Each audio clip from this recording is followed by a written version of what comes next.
அல்லாஹ்வுடைய தூதருக்கு 3 ஆண் குழந்தைகள். அப்படியா? 3 ஆண் குழந்தைகள். 2 ஆண் குழந்தைகள் ஹதீஜா ரலியல்லாஹு அன்ஹா அவர்கள் மூலமாக பிறந்தவர்கள்.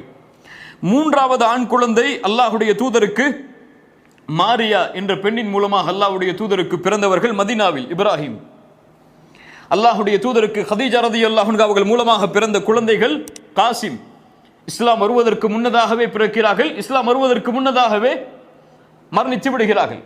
2வது ஹதீஜா ரலியல்லாஹு அன்ஹா அவர்கள் மூலமாக பிறந்த குழந்தை அப்துல்லா. இஸ்லாமை அல்லாஹ்வுடைய தூதர் அறிமுகப்படுத்தக்கூடிய சூழலில் மக்காவுடைய நேரத்தில் அப்துல்லா பிறக்கிறார். அப்துல்லா அவர்கள் மரணிக்கிறார்கள். 1.5 வருடம் அல்லது 2 வருடம் கிட்டத்தட்ட ஒரு அந்த குழந்தையுடைய குழந்தை இன்பமாக பார்க்கக்கூடிய அந்த காலகட்டம். அந்த நேரத்தில் அப்துல்லாவுடைய மரணம் ஏற்படுகிறது. ஒரு நபியுடைய மகனின் மரணம். அல்லாஹ்வுடைய தூதரை ஏற்றுக்கொண்ட நபித்தோழர்கள் சோகத்தில் மூழ்குகிறார்கள். அல்லாஹ்வுடைய தூதர் மிகுந்த கவலையில் வாடுகிறார்கள். பிறகு ஒரு தந்தையின் ஸ்தானத்தில் இருக்கக்கூடிய ஒரு மனிதருக்கு எப்படி இருக்கும்?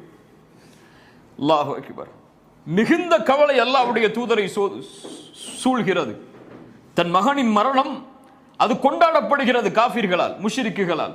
தன்னுடைய குடும்பத்தில் வாழக்கூடிய உறவினர்களால் கொண்டாடப்படக்கூடிய மரணமாக இருக்கிறது. இப்படி கவலையில் வாடக்கூடிய அல்லாஹ்வுடைய தூதர் முஹம்மது ரசூலுல்லாஹ் ஸல்லல்லாஹு அலைஹி வஸல்லம் அவர்களை அந்த நிலையிலிருந்து மீட்டு வருவதற்காக அவர்களுக்கு சிறந்த ஆலோசனைகளையும் சிறந்த அறிவுரைகளையும் கூறுவதற்காக அல்லாஹ் ரப்புல் ஆலமீன் குர்ஆனுடைய ஒரு சூறாவை இறக்குகிறார்.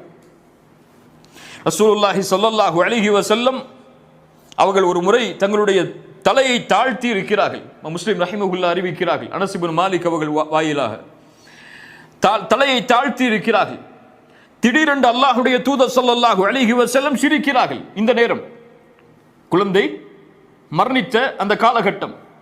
முகத்தை தாழ்த்தி இருந்த அல்லாஹ்வுடைய தூதர் நிமிர்ந்ததும் சிரிக்க ஆரம்பிக்கிறார்கள். சஹாபாக்கள் கேட்டார்கள், அல்லாஹ்வுடைய தூதரை நீங்கள் ஏன் சிரித்தீர்கள்? அல்லாஹ்வுடைய தூதருடைய கவலையை நீக்கிய ஒரு விஷயம் நடந்திருக்கிறது அங்கு.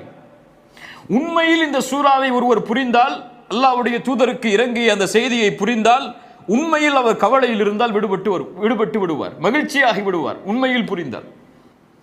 அப்படி அழகிய வசனங்களை கொண்ட ஒரு சூரா, குர்ஆனிலேயே சிறிய சூரா. குர்ஆனிலேயே சிறிய சூரா. பெரிய விளக்கங்கள் அல்ல, பெரிய வசனங்களை கொண்டதல்ல, பெரிய அறிவுரைகளை கொண்டதல்ல. அவர்களுடைய கவலைகளை முற்றிலுமாக நீக்கக்கூடிய 3 வசனம் தான்.